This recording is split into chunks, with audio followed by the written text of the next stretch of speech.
करतो, थोडासा उशीर झाला, आणि आपले कुठले प्रश्न असतील तर त्या प्रश्नाला उत्तर देण्यासाठी आम्ही सर्वजण तयार आहोत. धन्यवाद.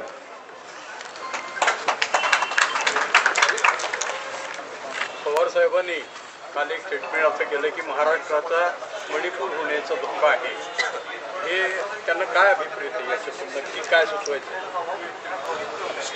नाही, असं मणिपूर होईल असं पवारसाहेब कदाचित बोलले नाही बोलले हे मला माहीत नाही, पण त्यांचं म्हणणं एवढंच असावं की मणिपूरमध्ये ज्या पद्धतीने सामान्य लोकांवर आणि काही घटकावर अन्याय होत होता, तेव्हा तिथं असणारी सरकार आणि केंद्रातली सरकार त्या लोकांकडे दुर्लक्ष करत होती. आणि मग अशा पद्धतीने जर केंद्र आणि राज्य सरकार काही घटकांवर अन्याय होताना सुद्धा दुर्लक्ष करत असेल, तर मग जो अन्याय होतो त्या अन्यायाला पाठबळ हे सत्तेतलेच लोक देतात का काय, असा प्रश्न तिथं निर्माण होतो. आता बीडमध्ये सुद्धा जी दंगल झाली त्यावेळी सुद्धा आम्ही म्हणालो होतो, काही सत्तेतले लोक काही भाडेकरू लोकांना आणून तिथं दंगल घडवत आहेत आणि दोन समाजामध्ये, मराठा ओबीसी मध्ये वाद निर्माण करण्याचा प्रयत्न हा बीडमध्ये झाला. कोल्हापुरामध्ये सुद्धा जर तुम्ही बघितलं, जी दंगल घडवण्याचा प्रयत्न झाला तिथं असणारे स्वाभिमानी लोकांनी ते होऊन दिलं नाही. तिथे सुद्धा बाहेरचे लोक आणण्यात आले होते आणि तिथं जाऊन मग मुस्लिम समाजाची घरं असतील तिथं धुडगूस त्यांनी घातला. पण त्या गावामध्ये गेल्यानंतर जर आपण विचारलं तर तिथं कुठलंही घर सोडलं नव्हतं. ते हिंदू समाजाचं असू दे ना मुस्लिम समाजाचं. म्हणजे त्याचा अर्थ एकच निघतो की या विधानसभेच्या आधी कुठंतरी दंगल घडवण्याचा प्रयत्न हा कदाचित काही लोकांकडून होऊ शकतो आणि त्या बाबतीत आपल्याला काळजी घ्यावी लागेल, असं साहेबांचं म्हणणं असावं असं आम्हा सगळ्यांना वाटतं. सर, उदगीरचे आमदार 2 टर्म राहिलेले आपल्याकडे आले भाजपकडून, नंतर विनायकराव पाटील सगळे पक्ष करून तुमच्याकडे आले. आता अजून कोण कोण येणार आहे? तुम्ही लातूर जिल्ह्याबद्दल बोलत असाल जिल्ह्यात आमच्या, तर त्याच मतदारसंघामध्ये जे कुठले कार्यकर्ते असतील, जे अजितदादा गटाकडे गेले असतील नाहीतर तिथं असतील, ते परत कदाचित येऊ शकतात. आणि शेतकऱ्याकडे जो अन्याय झाला, सोयाबीन असू द्या, कपाशी असू द्या, इतरही पिकं असू द्या, अजून बऱ्याच ठिकाणी विम्याचा पैसा मिळाला नाही, दुष्काळ निधी जो असतो, जो मदत असतो तो मिळाला नाही. त्यामुळे भाजपचे सुद्धा अनेक असे पदाधिकारी कार्यकर्ते आपल्याकडे येऊ शकतील. त्यामुळे या 2 मतदारसंघाचं मी नक्कीच सांगू शकतो. बाकी मतदारसंघामध्ये जर एखादा नेता येत असेल आणि इथं असणारी जी आमची संघटना आहे त्यांना ती मान्यता असेल, त्याच्याच बरोबर आमच्या वरिष्ठांची चर्चा केली तर काही लोक अशी येऊ शकतात असं वाटतं. सर, आता हे 2 नेते जे आलेले आहेत त्यांची उमेदवारी फायनल आहे का? आणखी काही प्रवेश झाला तर एक नेते म्हणजे उमेदवारी बदलू शकते? तुम्ही मला जर विचारलं तर माझी जी उमेदवारी माझ्या मतदारसंघामध्ये एक अंदाज आहे की मलाच तिथं उमेदवारी मिळेल.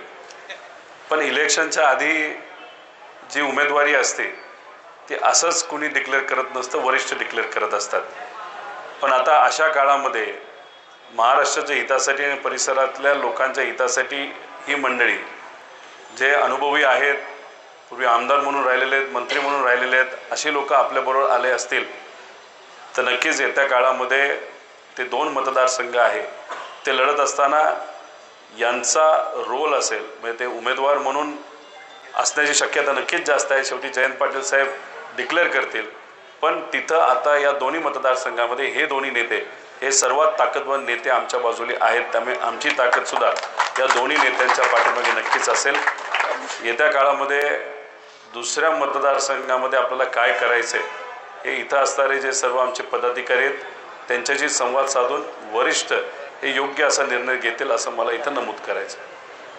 सर, मराठा आरक्षणाबद्दल तुमची काय भूमिका आहे? एक तुम्ही समजून घ्या की मला हेच कळत नाही की आज सत्तेत कोण आहे, त्यांना कोणी विचारत नाही. आज सत्तेत असणाऱ्या लोकांनी निर्णय घेण्याची जरूरत आहे. ते निर्णय कुठल्याही प्रकारचा तिथं घेत नाही. जरांगे पाटलांना काही सत्तेतले नेते भेटतात, ओबीसी नेते जेव्हा आंदोलन करतात त्यांना वेगळे नेते तिथं भेटतात. पण या दोघांबरोबर काय चर्चा झाली हे विरोधात असणाऱ्या नेत्यांशी कुणी संवाद तिथं साधत नाही. याच्या आधी सुद्धा जेव्हा आरक्षण देण्याची भूमिका सरकारने घेतली होती त्याचं स्वागत करत पवार साहेबांपासून इतरही सर्व जे विरोधात असणारे नेते आहेत त्या बैठकीमध्ये हे सर्व नेते तिथं समाविष्ट झाले होते, चर्चा केली होती. त्यानंतर आरक्षण दिलं, त्या आरक्षणाचं स्वागतही केलं. पण ते आरक्षण दिल्यानंतर भाजपचाच एक कार्यकर्ता म्हणजे देवेंद्र फडणवीस साहेबांचा कार्यकर्ता त्या आरक्षणाच्या विरोधात कोर्टात गेलेला आहे. आणि त्यांची पहिली वेळ आहे असं नाही. याच्या आधीसुद्धा जेव्हा काँग्रेस आणि राष्ट्रवादीचं सरकार हे 2013-14 मध्ये होतं त्यावेळेस आपण 16% मराठा समाजाला आरक्षण दिलं होतं आणि त्याच्या विरोधात देवेंद्र फडणवीस साहेबांचा भाजपचाच एक कार्यकर्ता कोर्टात जाऊन ते आरक्षण हाणून पाडलं. आणि परत एकदा दुर्दैवाने तोच कार्यकर्ता आता कोर्टात गेलेला आहे आणि आता आपला मराठा समाजाच्या आरक्षणाला अडचण आणण्याचा प्रयत्न तो त्या ठिकाणी करत आहे. खरं तर भाजपचे जे प्रमुख नेते आहेत त्यांनी जर त्यांना सांगितलं की कोर्टात जाऊ नका तर तो जाणार पण नाही. पण तशीही भूमिका घेताना आपल्याला त्या ठिकाणी बघता येत नाही. आमचं सगळ्यांचं मत आहे आरक्षण हे मिळालंच पाहिजे आणि ते देत असताना जर हा खऱ्या अर्थाने कोर्टात टिकणारा निर्णय जर आपल्याला घ्यायचा असेल तर तुम्हा आपल्या सगळ्यांना नाही तर वकिलांनाही आपण सर्वांनी विचारलं तर कोर्टात जर टिकवायचं आरक्षण असेल तर आपल्याला घटना दुरुस्ती करूनच ते द्यावं लागेल. त्यामुळे हे सगळे मुद्दे अतिशय क्रिटिकल आहे. पण शेवटी निर्णय घेणारे सत्तेतले लोक आहेत ते त्या बाबतीत कुठलीही भूमिका घेताना दिसत नाहीत. सर प्रश्न असा आहे की आपण ज्या शिक्षण संस्थेमधून घेता संस्थेमध्ये 800 शिक्षकांची भरती पवित्र पोर्टलमधून झाली आहे.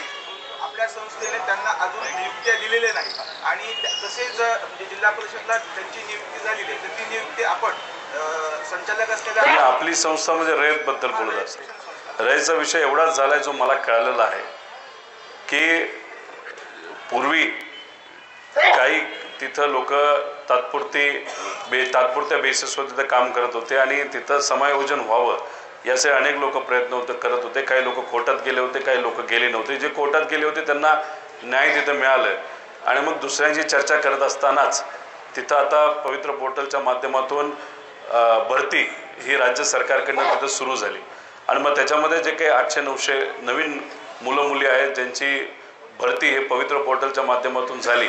आता हे होत असताना काही लोक परत एकदा कोर्टात गेले आणि मग कोर्टात गेल्यानंतर ही जी भरती आपल्याला करायला पाहिजे नाही तर त्यांना समाविष्ट करून घ्यायला पाहिजे नवीन मुलांना ते आपल्याला करता येत नाही. त्यामुळे न्याय प्रविष्ट असल्यामुळे आपल्याला खऱ्या अर्थाने तिथं अडचण येते. पण हा विषय लवकरात लवकर सोडवण्यासाठी रयतचे जे सर्व अधिकारी आहेत, कर्मचारी आहेत आणि वकील आहेत ते प्रयत्न त्या ठिकाणी करत आहेत.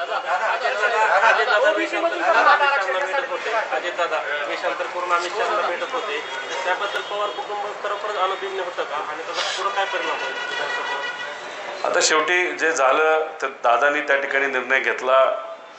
पवार साहेबांची साथ असेल, विचाराची साथ आणि जे निष्ठावंत पदाधिकारी आणि कार्यकर्ते यांची साथ सोडून त्यांनी महायुतीमध्ये म्हणजे भाजपबरोबर जाण्याची भूमिका तिथं घेतली. तो त्यांचा व्यक्तिगत निर्णय होता. आता ते मास्क घालत होते, टोपी घालत होते, कोणाला भेटत होते हे आम्हाला तरी त्या ठिकाणी सांगता येणार नाही. पण ते स्वतः तिथं बोलले म्हणून आपल्याला कुठेतरी कळालं. आता दुसऱ्या बाजूला फडणवीस साहेब हुडी घालायचे आणि इथं दादा टोपी घालायचे. आता हे जे महायुतीचं सरकार आहे ते ज्या पद्धतीने वागत आहे तेच सामान्य लोकांना टोपी घालण्याचा प्रयत्न करत होतं. पण लोकशाहीच्या माध्यमातून या लोकसभेमध्ये लोकांनीच त्यांना टोपी घातलेली आपण सर्वांनी बघितली आणि येणाऱ्या विधानसभेमध्ये सुद्धा जे काही सामान्य लोकांचे खऱ्या अर्थाने प्रश्न आहेत ते बाजूला ठेवून हे सरकार तिथं काम करत आहे. त्यामुळे विधानसभेमध्ये सुद्धा महायुतीच्या सर्व जे कुठले आमदार असतील त्यांना लोकशाहीच्या माध्यमातून टोपी घालतील आणि ही जी लाडली बहीण योजना आहे, इतरही ज्या योजना आणलेल्या आहेत त्याचं स्वागत आम्ही तर केलंच आहे. पण आमचं एकच मत आहे की त्याची व्याप्ती वाढवली पाहिजे आणि त्याच्याचबरोबर हे जे काय केलं जातं आहे हे फक्त इलेक्शन डोळ्यासमोर ठेवून केलं जातं आहे. आता हे जे महायुतीतले नेते आहेत त्यांना इथं असणारे सामान्य लोक लाडीचे नाही आहेत तर खुर्ची ही कुठंतरी जास्त लाड असणारी त्यांची खुर्ची आणि त्यांचं पद आहे. त्यासाठी जे काय करता येईल ते करत आहेत. पण काही केलं तरी महाराष्ट्र स्वाभिमानी लोक ज्या पद्धतीने लोकसभेला त्यांनी उत्तर दिलं तसंच उत्तर या विधानसभेला सुद्धा देतील असा आम्हाला विश्वास आहे. पत्रकारांचे प्रश्न कृपया विनंती आहे. घेतो. पत्रकार संपले तुमच्याशी अजितदादांनी आज एक पोस्ट करून एक्स हँडलवर पोस्ट केली आहे, माझी लाडकी बहीण आणि मबियाच्या धोरणावरती त्यांनी कौल मागवलं. तर तुम्ही एवढंच बघा, त्यांनी CM लाडकी बहीण योजना लिहिलंय का माझी लाडकी बहीण योजना हे बघावं लागेल. कारण का दादांच्या भाषणामध्ये माझी लाडकी बहीण योजना येतं, मुख्यमंत्र्यांच्या भाषणामध्ये मुख्यमंत्री लाडकी बहीण योजना येतं आणि देवेंद्र फडणवीस साहेब शब्दसुद्धा काढत नाहीत. त्यामुळे या तिन्ही नेत्यांची भूमिका बघितली तर कदाचित त्यांच्यामध्येच कुठंतरी वाद आहे असं आपलं त्या ठिकाणी कुठंतरी दिसतंय. शेवटी एखादी योजना गरिबांसाठी जेव्हा आपण आणतो, सामान्य लोकांसाठी असतो, त्याची प्रसिद्धी किती करावी हे सुद्धा समजून घेतलं पाहिजे. इम्प्लिमेंट करायची असेल, लागू करायची असेल तर अधिकाऱ्यांच्या माध्यमातून लोकांना विश्वासात घेऊन जे सॉफ्टवेअर बंद पडते, जे ॲप बंद पडते, त्या गोष्टी न होता सुरळीत सहजपणे सामान्य लोकांना मदत कशी मिळेल ते बघा. पण हे जे महायुतीतले नेते आहेत ते गरिबांच्या जीवनावर म्हणजे 1500 रुपये का द्यावे लागतात, कारण का सामान्य लोकांना अडचणी आहेत. ही परिस्थिती आली का तर हे सरकार जे आहे, नाही तर गेल्या 2014 पासून जो विकास खऱ्या अर्थाने या महाराष्ट्राचा व्हायला पाहिजे तो होत नसल्यामुळे, युवांना नोकऱ्या मिळत नसल्यामुळे अशा योजना त्यांना आणाव्या लागतात आणि त्यात सुद्धा त्यांना जाहिरात करायची इलेक्शन डोळ्यासमोर ठेवून. त्यामुळे दादांनी कुठला पोल मागितला हे माहीत नाही, पण त्याच्यात माझी लिहिलंय, माझी बहीण लिहिलंय का CM लाडकी बहीण योजना हे आपल्याला बघावं लागेल. दादा तुम्ही इथल्या इनकमिंग बद्दल बोललात, तुमच्या पक्षात असलेल्या पदाधिकाऱ्यांमध्ये सुसंवाद दिसत नाही. तर बघा, कुठल्याही जिल्ह्यामध्ये तालुक्यामध्ये सुसंवाद हा 100% असतो असं नाही. एखाद्याला पद मिळालं तर काही जे इच्छुक असतात ते थोडेसे नाराज होतात. जसं आमदारकी खासदारकीला सुद्धा बरेच काही इच्छुक असतात, सगळ्यांनाच संधी देता येत नाही आणि त्याच्यामध्ये काही नाराजगी होत असते. ती नाराजगी विधानसभेपर्यंत आपल्याला कशी काढता येईल याचा प्रयत्न नक्कीच आपण करू. कार्यकर्त्यांचं बोलत नाही, पदाधिकारीच बोलतो. नाही त्यांचे वहिनी आजारी आहेत, त्याला घेऊन हॉस्पिटलमध्ये तो आहे. मला आत्ताच फोन आला. मी तुम्हाला एकच सांगतो की पार्टी चालवत असताना काही थोडे मतभेद असतात, पण किती मतभेद असले तरी ही जी लढाई आहे इलेक्शनच्या तोंडावर तुम्हाला सगळ्यांना सगळे एकत्र दिसतील. महाविकास आघाडीमध्ये सुद्धा लातूर भागातून जे खासदार निवडून आले, ज्या ताकदीने काँग्रेसचे पदाधिकारी कार्यकर्ते तिथं काम करत होते तेवढ्याच ताकदीने इथं राष्ट्रवादीचे शरदचंद्र पवार साहेबांचे सुद्धा कार्यकर्ते पदाधिकारी काम करत होते. तुम्ही जर इथं बघितलं, खास करून लातूर भागामध्ये इथं पूर्वीपासून काही प्रमाणात सुप्त संघर्ष हा राष्ट्रवादी आणि काँग्रेसच्या मध्ये आहे. पण जेव्हा विचाराची लढाई येते, संविधानाची लढाई येते, लोकांची लढाई होती, तेव्हा सगळे मतभेद विसरून आम्ही एकत्रित येतो. तसंच आमच्या पक्षामध्ये सुद्धा जर असतील तर ते या विधानसभेच्या आधी संपलेले असतील आणि प्रचारामध्ये ते सुद्धा सक्रिय झालेले आपल्या सगळ्यांना बघायला मिळतं. मराठा समाजाला अजितदादा नाव बदलून गेले, त्यांची बोर्डिंग पास जप्त करा असं संजय राऊत म्हणतात. ताईंनी सुद्धा, सुप्रियाताईंनी सुद्धा मागणी केली आहे की यावर सरकारनं गंभीर दखल घेऊन चौकशी करावी. ते खरं तर बोर्डिंग पासवरचं नाव बदलता येत नाही, कारण का त्याला खूप मोठे क्रॉस चेक असतात आणि जर तुम्ही संविधानाने जो आपल्याला अधिकार दिला आहे, आपण तर असंच वाटलं म्हणून नाव बदलता येत नाही ना. जर बोर्डिंग पासवर कुठलाही व्यक्ती जो कितीही श्रीमंत असला नाही तर गरीब असला, तो जेव्हा जातो त्याला नाव कधीही बदलता येत नाही. आता अजितदादांचं नाव हे बदललं गेलं होतं का, आणि ते जर खरं असेल तर मग हे संविधानाच्या विरोधात आहे आणि कुठंतरी जे अधिकार या महाराष्ट्रातल्या, या देशातल्या सर्व नागरिकांचा आहे, तो अधिकार डावलून एका VIP व्यक्तीसाठी जर बोर्डिंग पास बदलला गेला असेल, नाव बदललं गेलं असेल, तर हे खरंच फार घातक आहे. जर एका व्यक्तीबद्दल हे होत असेल तर उद्या जाऊन असा कुठलाही व्यक्ती विमानात जाऊ शकतो आणि त्या विमानात गेल्यानंतर तो काही करू शकतो, असं येऊ शकतं. ठीक आहे, दादा आज होते, उद्या जाऊन एखादा चुकीचा व्यक्ती गेला आणि त्यांनी जर तिथं काही गडबड केली आणि त्याच्यामध्ये 300-350 लोक जर त्यांचा जीव धोक्यात गेला, नाही तर ते विमान जर दुसरीकडे जाऊन त्या विमानाचं जर काय करून कुठंतरी ते आदळलं गेलं तर हे सगळ्या गोष्टी अतिशय धोकेदायक आहे. त्यामुळे नक्कीच याच्यामध्ये शहानिशा झाली पाहिजे की त्यांनी फक्त मास्क घातला होता आणि टोपी घातली होती, हे खरं आहे का बोर्डिंग पास पण बदलला होता आणि बोर्डिंग पासवरचं नाव बदललं असेल तर हा खूप मोठा गुन्हा आहे. भाजपमध्ये आहे सावरकरांचा मुद्दा विधानसभेच्या अगोदर पुन्हा आणू शकतो असं दिसतंय. उद्धव ठाकरे आणि राहुल गांधी कृती करण्यासाठी. आता मला माहीत नाही त्यांनी तो मुद्दा आणला पाहिजे का आणतील. भाजप काही करू शकतील हे मला माहिती आहे, पण मला हेही माहिती आहे आणि मला सोडा महाराष्ट्राच्या तमाम जनतेला माहिती आहे छत्रपती शिवाजी महाराजांचा जेव्हा अवमान झाला तेव्हा भाजप शांत बसले, भाजपचे नेते शांत बसले. डॉक्टर बाबासाहेब आंबेडकरांचा अवमान झाला तेव्हा भाजपचे नेते शांत बसले.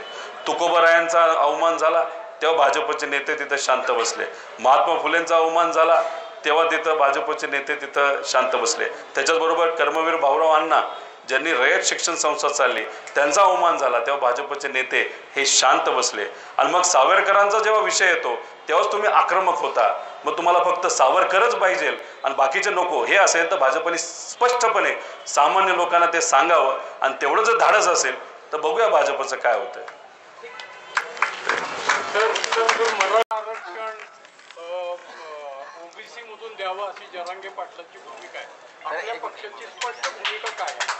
मी एवढंच म्हणेल की या बाबतीत राज्य सरकारने एक अभ्यास केला आहे, त्याच्याबद्दल त्यांनी सर्वे सुद्धा केलेला आहे.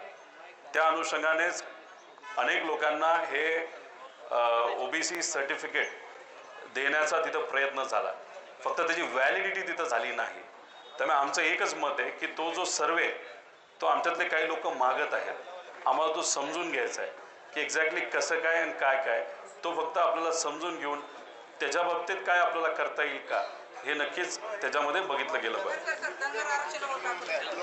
आमचा जर तुम्ही बघितला धनगर समाजाला आरक्षण द्यावं आणि दिलं पाहिजे यासाठी सकारात्मक भूमिका आजपर्यंत राहिलेली आहे.